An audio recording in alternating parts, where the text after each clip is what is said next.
play the devil's advocate a little bit there. Additives, isn't it only like snake oil? Isn't it only mumbo jumbo? Does it actually work? Now are we going to have a fight?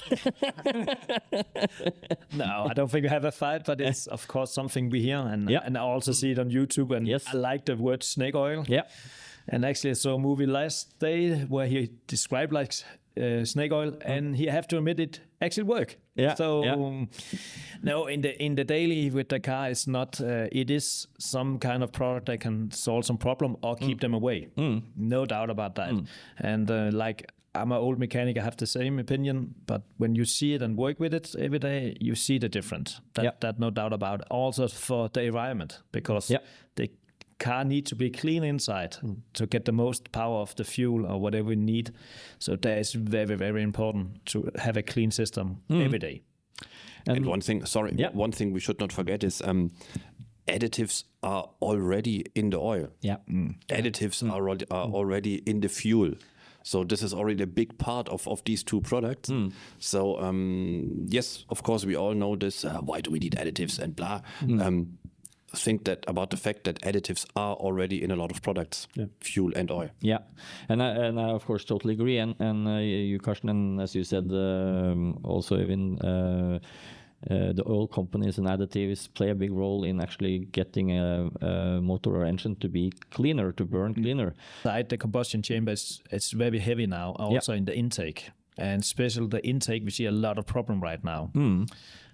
Problem is we don't see it before it's a big problem. So we need to do something before we have the problem. And like Markus said, yes, we have additive in the fuel, but we also depending of the price of the fuel. So it's limits how much we can do for the fuel company. So then we can help them and put more cleaning additives, lubricant, take care of the system, and clean the engine. Do you have something to prevent this carbon buildup on the intake or valves and everything on these direct injected engines? That's a little difficult because the only thing we have in the intake is air and from the oil pan, of course. We have no exit with the fuel when it's directly in. So there we need to make it at the workshop to clean it before we have the problem. So that's the workshop that need to do intake cleaning at that point. For which we also have products. Yeah, because that's what I'm going to ask. If we go that route, can you tell us a little bit? Because you mentioned the fuel, but environmental regulations also stipulate that you need, let's say, particle filters. You need to recirculate the exhaust, which is not good for the engine, but it's maybe a little bit better for the environment. Yeah. So, what kind of products and how do you use them, and what do you do? How do the workshop operate? Of course, I would like the workshop to operate before we have the problem, and that's maintain the car. And if you take the intake system, we have a product to clean just with a spray can. Yes. So it's quite simple to do it, and that's the easy way to do it before we have the problem. If you go a little further, where we have a problem now, we have a more professional kit where we use a machine to clean it. Yeah.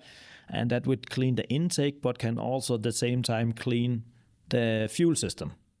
So we can do both with that machine. So it depends where we have the problem and how big the problem is on the car. And if we start with the spray can, what's it called? And that's an intake cleaner. Yeah. We have two kinds: is gasoline or diesel engine. And then we can raise the RPM for about 2,000 RPM on the engine, and then we go as close as the throttle valve to give it. So you need a little. Need to know what you are doing, but it's quite easy to do it. And that way we can take it in the beginning of the problems. And I can just, in case we have a listener, I can take it a little bit in Norwegian. We can translate a little bit, but så det du sier at et av de største problemene vi har på moderne biler, det er at det bygger seg opp lag med karbon, altså uforbrente rester med drivstoff, som tetter igjen og ødelegger for forbrenningssystemet, og noe som vi kan gjøre som et forebyggende tiltak, det er å bruke en innsugsrenser eller intake cleaner fra Liqui Moly. Diesel car, how often should you do it? That can be quite often because if you drive small trips and with no speed, the engine never get warm or heating up like correct, then we have a big problem with it. We maybe also have some fuel that been in the tank for a long time because you don't drive. So it's difficult because every case is about how the car is driving. Yeah. Long trip, we don't have the same problem. Small trip, we have a bigger problem. But one of the new thing we need, it before was a diesel car, we have the problem. But now it's gasoline car. We see the same problem with direct injections, like you said. And that's a big problem on those cars.